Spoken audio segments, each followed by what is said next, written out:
जय श्री कृष्णा दोस्तों, आज हम फिर एक कहानी के साथ आपके साथ प्रस्तुत हैं।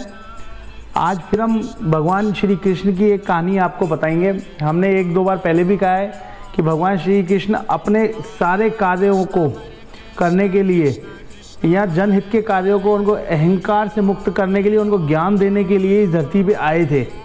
और हमारे रियल हीरो भगवान श्री कृष्ण ने बलराम जी का अहंकार तोड़ा था। वो कैसे तोड़ा था मैं आपको बताऊं।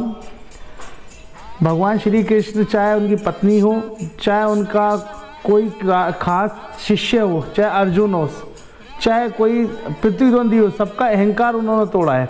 उनमें से एक उनके भाई बलराम का भी उन्होंने अहंकार तोड़ा था। द्विविध वानर था जिसका वध बलराम जी ने एक मुष्टि नहीं समझ रहे, तो एक घूसे में ख़त्म कर दिया था उनको। इतने बलवान थे और वो तो आप जानते हो शेषनाग के अवतार थे।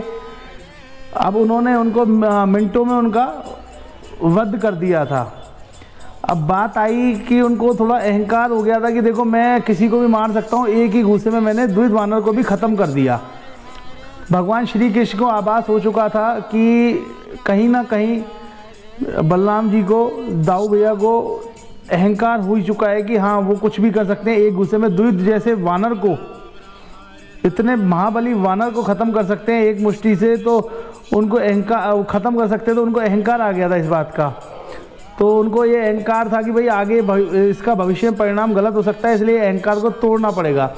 उन्होंने हनुमान जी को बुलाया और हनुमान जी से कहा कि आप द्वारका की जो वन है उसमें आइए और वहाँ पे अपना खाइए पिए और थोड़ा सा मतलब इस तरह का आप उछल कूद करेंगे या कोई मतलब ऐसी चीज़ करेंगे जिससे कि दाऊ भैया पे समाचार पहुँचे और वो आपसे लड़ने आए, तो उनको आपको पता पड़ेगा कि असली शक्ति होती क्या है।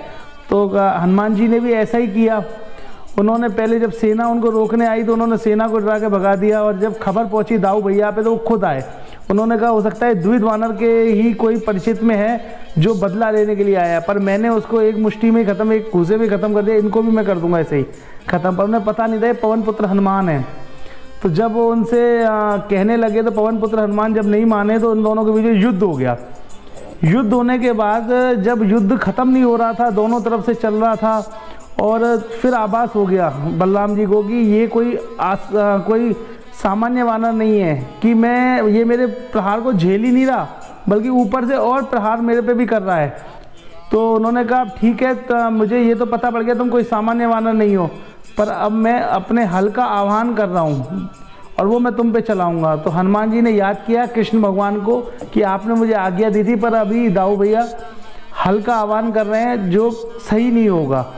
तो भगवान श्री कृष्ण आए, उन्होंने दाऊ भैया को रोका और उनको सत्यता बताई। आप जिससे कह रहे थे ना कि एक मुष्टि से मैंने आप पे अहंकार जाग गया था, वो भविष्य के लिए बेकार होता, तो इसलिए मैंने हनुमान जी को आज्ञा दी थी कि इस अहंकार आपको दिखाए कि ऐसा नहीं है कि हर आदमी एक जितने ताकतवर होता है, और भी ताकतवर होते हैं, और ये पवन पुत्र हनुमान है।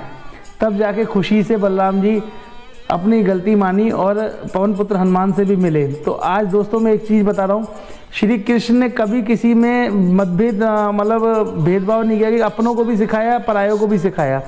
वाकई में वो रियल हीरो थे। आज हम यहीं इस कहानी को ख़त्म करते हैं। जय श्री कृष्णा।